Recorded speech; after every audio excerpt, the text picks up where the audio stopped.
Baik, Assalamualaikum warahmatullahi wabarakatuh. Eh, Kami dari kelompok 10 akan mempresentasikan tentang hasil kerja kami, yaitu tentang problem dan solusi otonomi daerah di Kota Batam.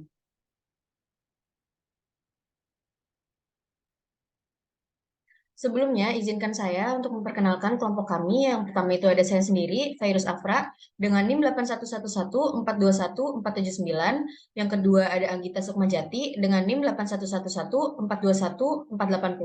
Yang ketiga ada Rizky Kurnia Mahardika dengan NIM 8111421421481.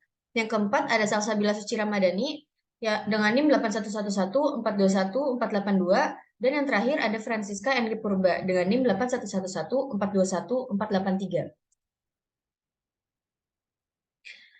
Jadi topik yang akan kita bahas pada vlog kali ini adalah yang pertama tentang pengertian otonomi daerah, yang kedua tentang sejarah dan juga identitas, dan yang ketiga ada problem dan solusi. Materi pertama akan disampaikan oleh Anggit.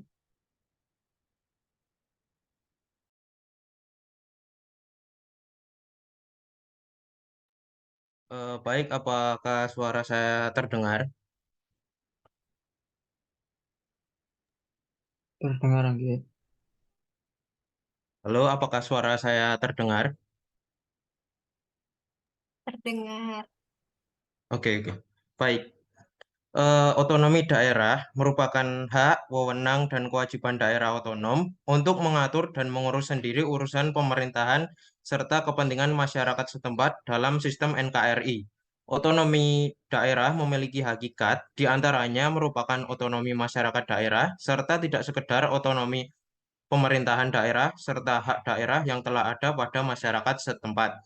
Lalu, otonomi daerah juga mempunyai subjek yang tidak lain dan tidak bukan merupakan masyarakatnya sendiri. Mereka terlibat dalam proses politik lokal, terlibat dalam pengambilan kebijakan, dan dalam proses implementasi kebijakan. Selain itu, otonomi daerah merupakan korelasi antara pusat dan daerah. Hubungan relasi tersebut diwajibkan atau diharuskan untuk tidak bersifat hierarkis dan dominatif atau tidak melihat daerah sebagai subordinat pemerintahan pusat, serta harus bersifat kemitraan dan intervendensi. Terima kasih.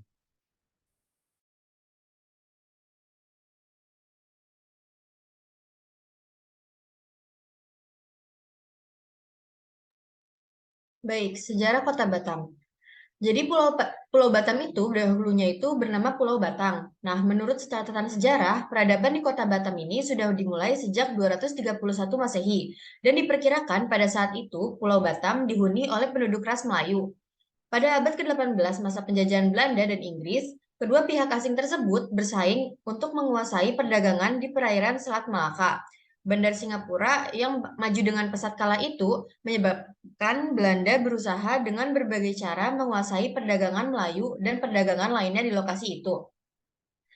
Pasca kemerdekaan, tepatnya pada dekade 1970-an, Batam itu ditetapkan sebagai lingkungan kerja daerah industri dengan didukung oleh Otorita Pengembangan Daerah Industri Pulau Pulau Batam dengan dasar hukum keputusan tersebut itu tercantum dalam Keputusan Presiden Nomor 41 Tahun 1973. Hingga pada tahun 1983, Batam yang pada saat itu berstatus sebagai salah satu kecamatan di Pulau Riau itu resmi dijadikan sebagai lingkungan kerja daerah industri dengan didukung oleh Otorita Pengembangan Daerah Industri atau yang biasa itu dikenal dengan Badan Otorita Batam atau BOB itu sebagai penggerak pembangunan Batam. Nah, dasar hukum dari keputusan tersebut itu tercantum dalam Keputusan Presiden Nomor 41 Tahun 1973 dan pada tahun 1983, Batam yang pada saat itu berstatus sebagai salah satu kecamatan di Pulau Riau itu resmi menjadi sebuah kota madya.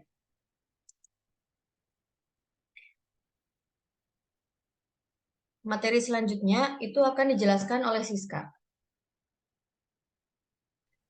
Baik, selanjutnya adalah identitas dari Kota Batam, di mana Kota Batam ini adalah kota terbesar di Provinsi Kepulauan Riau, Indonesia.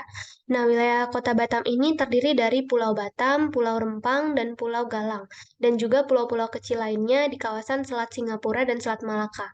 Nah, Pulau Batam, Pulau Rempang, dan Pulau Galang ini terkoneksi oleh satu jembatan yang bernama Jembatan Barelang. Nah, menurut Dinas Kependudukan dan Catatan Sipil Kota Batam, pada tahun 2021, jumlah penduduk Kota Batam ini mencapai 1.193.088 jiwa dengan kepadatan 1.153 jiwa per kilometer kuadrat. Nah, Kota Batam ini merupakan bagian dari kawasan khusus perdagangan bebas Batam, Bintan, dan Karimun atau BBK. Nah, Batam ini merupakan salah satu kota dengan letak yang sangat strategis, di mana selain berada di jalur pelayaran internasional, kota ini memiliki jarak yang sangat dekat dengan dan berbatasan langsung dengan Singapura dan Malaysia. Sebagai kota terencana, Batam ini merupakan salah satu kota dengan pertumbuhan terpesat di Indonesia. Ketika dibangun pada tahun 1970-an oleh otoritas Batam yang saat ini bernama BP Batam, kota ini hanya dihuni sekitar 6.000 penduduk dan dalam tempo 40 tahun penduduk Batam bertumbuh hingga 158 kali lipat.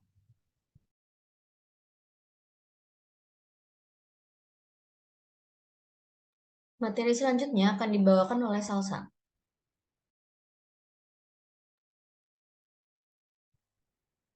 Topik selanjutnya adalah mengenai permasalahan di Kota Batam. Nah, permasalahan otonomi di Kota Batam ini berkaitan tentang kewenangan pemerintah yang terbatas.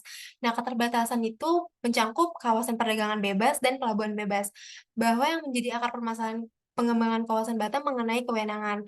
Maka dari itu harus dilakukan harmonisasi kewenangan dengan mengatur hubungan kerja antara pemerintah Kota Batam dan Badan Pengusaha Batam sebagaimana yang telah diatur dalam Pasal 21 Undang-Undang Nomor 53 Tahun 1999. Nah, permasalahan kewenangan tersebut menjadikan tumpang tindih dalam pelaksanaan pengelolaan perizinan dan peraturan perundangan yang menjadi dasar pelaksanaannya. Maka dari itu, mengakibatkan dualisme kelembagaan dan kepemimpinan dengan peranan dan fungsi yang berbeda.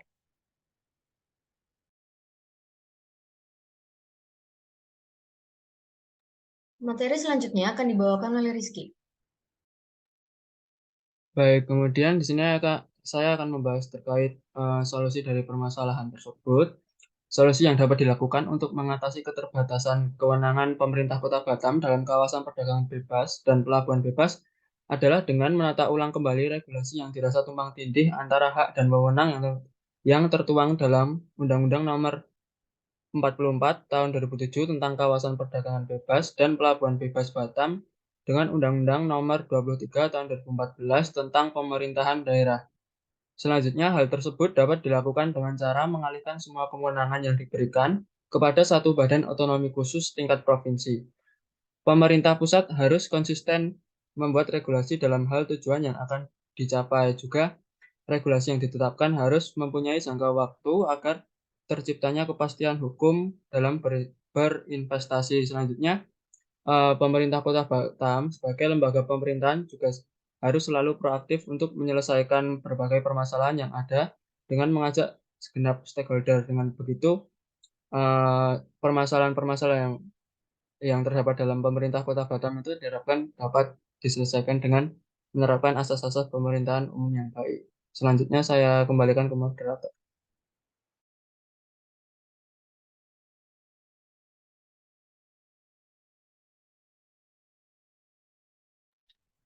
Baik, terima kasih Rizky.